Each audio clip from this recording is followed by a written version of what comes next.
There's a player here, though, I think would be an excellent ball handler and an excellent scorer. And while Wilkerson may be I think, perfect Kobe Brea addition to this roster, I think the best overall player that Kentucky could get that's in the portal right now is Wesley Yates. I still believe he's the best overall option for Kentucky. However, not great news on that front. And this was the most recent update from Joe Tipton. This came yesterday afternoon on Tuesday. He said, quote, in an article, Yates entered the portal late last week after a really impressive season at USC, in which he averaged 14.1 points on nearly 44% from three. The former top 50 recruit began his career at Washington, got injured and redshirted with 3 years of eligibility left. Yates has become very sought after. 2 schools come up frequently in conversations, Kentucky and a potential return to Washington. I would personally give Mark Pope and the Cats the slight edge as of today, but portal recruiting can change in an instant. And then at 5 p.m., 5:06 p.m. update from Joe Tipton on that same article. Sources say Washington is picking up significant momentum with Yates. It sounds like Kentucky is going in a different direction. Since then, there's been nothing but speculation, in my opinion, thrown out on social media about what Yates is going to do, whether or not Kentucky's even in this thing at all anymore, or whether or not this is just an inevitable marriage between Yates and Washington for a second time. I don't care what any random Twitter insider has to say about this. Reality of the situation is Washington's picked up momentum. Kentucky is looking in a different direction. Sounds like it, according to Tipton. I still believe that he is the best option that Kentucky could pick up in their backcourt overall. He is just a joy to watch. His highlight tape was so fun. He's got some burst. He's got some speed. The note that I had yesterday was he's got some juice to him, man. He's got some fire to him. It's fun. It's entertaining to watch. He can score at the rim. He can score in the mid-range. He can score from beyond the arc. He's in the 100th percentile of catch-and-shoot scores, which meaning he's the best catch-and-shoot player in the country. It's possible Yates wants to go elsewhere to get more playing time. It's possible he wants to go somewhere else to get more, I guess, command of the offense, because reality check, there's not going to be one individual person that just runs the show for Mark Pope. Not this season. Didn't happen last season. And it may not ever truly happen. Big fish recruit pending, right? And I'm not saying that there's one out there. I'm just saying, like, if they had gotten AJ, obviously, like the 5-star that went to BYU, that could be a conversation, right? If they had gotten Cooper Flagg this past season, somehow wouldn't have happened. Okay, yeah, then maybe you run your stuff through him almost every single trip down the floor. But Yates, I think it makes sense for him to search for a different opportunity to showcase its talents, because it's clear he's an NBA talent. He is a future NBA talent, which is why I'd love to have him at Kentucky. He's got something to him, man. 14 points on nearly 44% from three. I would love to have that.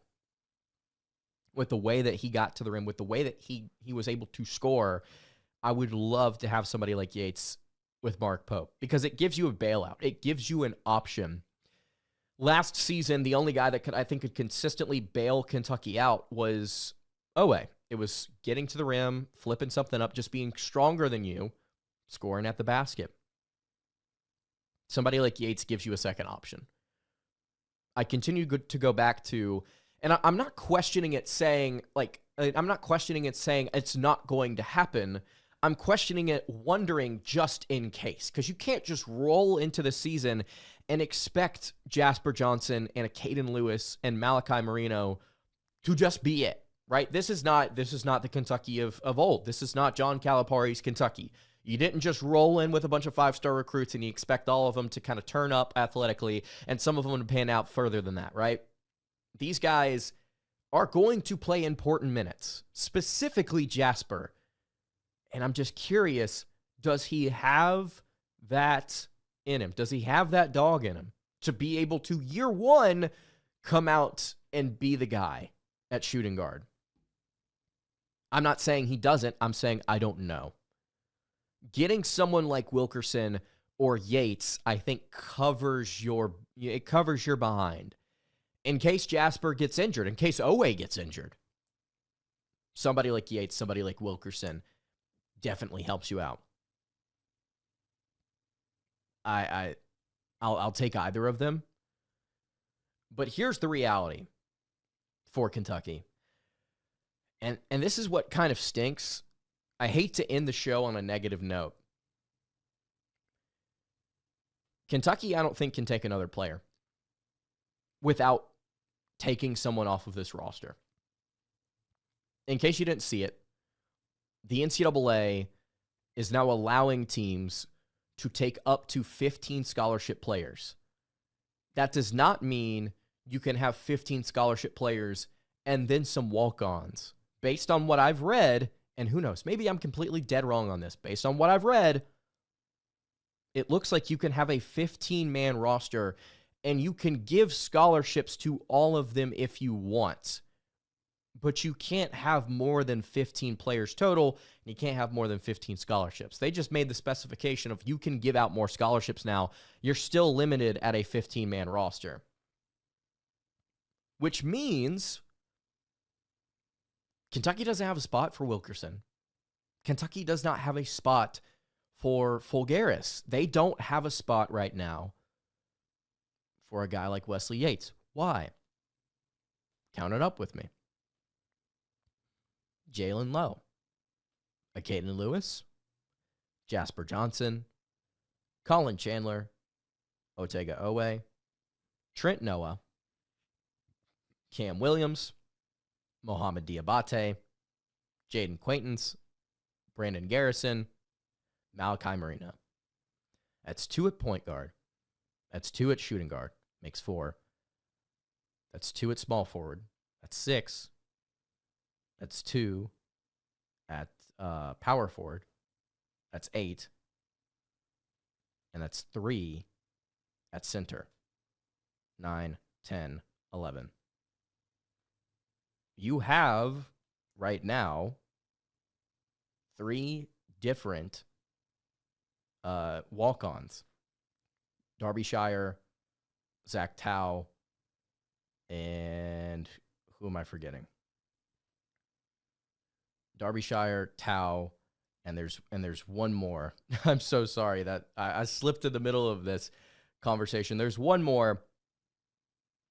Oh, and Walker Horn. I also forgot Travis Perry. Whoops. Yeah, I accidentally left him off. So he's your 3rd point guard. So that's 12. Perry makes 12. The three walk-ons, Derbyshire, Tao, and Horn, make 15. You don't have another spot. There is none. Unless somebody leaves. Or multiple players leave. There are some out there that are concerned that Otega Owe is going to enter the transfer portal. I'm not one of those people. I think he's coming back. I think he would only leave if he was declaring for the draft. And I don't think he's a first-round talent right now. Who knows? Maybe another year at Kentucky could change that. But somebody else could. And Brandon Garrison took Kentucky basketball out of his Instagram bio. He didn't take it out of his Twitter bio, but nobody checks Twitter. He took it out of his IG bio. And I'm not sitting here telling you he's going to transfer. It's just something athletes do sometimes. I don't know what's going on. I'm not sitting here telling you I'm an insider. All I'm sitting here telling you is watch that space and look. If it means taking a guy like Horn or Tao or Derbyshire off the roster to get somebody like Wilkerson or Yates or Foulgerias or Pierre, I think that's a sacrifice you're willing to make. If you're Mark Pope and the staff, it's not an easy one for sure. I know Captain Crash is rushing to the comments right now to talk about Grant Derbyshire and how you literally can't get rid of him. Frankly, if you're going to keep one, I think you keep Derbyshire.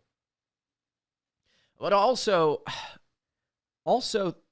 at the same time, if you're expecting a jump from Colin Chandler and Trent Noah, if you're expecting Chandler to be an actual SEC caliber player, which he was towards the end of the season, you don't need anybody else. If Brandon Garrison stays, you're freaking loaded in your front court. You can slide Quaintance up to the 4 and let Garrison and Marino be your two true 5s. You can slide Diabate or Williams up to the 3 more comfortably. You could slide Owe up to shooting guard more comfortably. Jasper doesn't have to carry so much at shooting guard because Chandler and Owe are contributing more. Lowe and Lewis, you do their thing at the 1 and you roll. There are a lot of ways that this could pan out. With Wilkerson taking his visits over, I assume the next week or so. Maybe it's 2, maybe it's 3, who knows? I'm assuming with Wilkerson taking his time and with Yates probably making a decision before then, we're going to get, and Pierre probably making a decision, and Foulgerias getting an answer now that he's back in the States. We're going to see how this shapes up pretty quickly. If Garrison enters the portal, I think that's a huge loss for Kentucky. There are people out there that look at him positively. There are people out there that criticize his play. As a former McDonald's All-American with some legit athleticism and somebody that was averaging almost 2 assists per game in the Mark Pope system as a backup, I think he can only get better. I think he can only improve, especially now that he's actually knocking down outside shots. He's somebody that I would love to have on the roster next season. Because if you don't, then you're looking at Quaintance and Marino as your only 2 true 5s. Is Marino ready? I don't know. We'll see.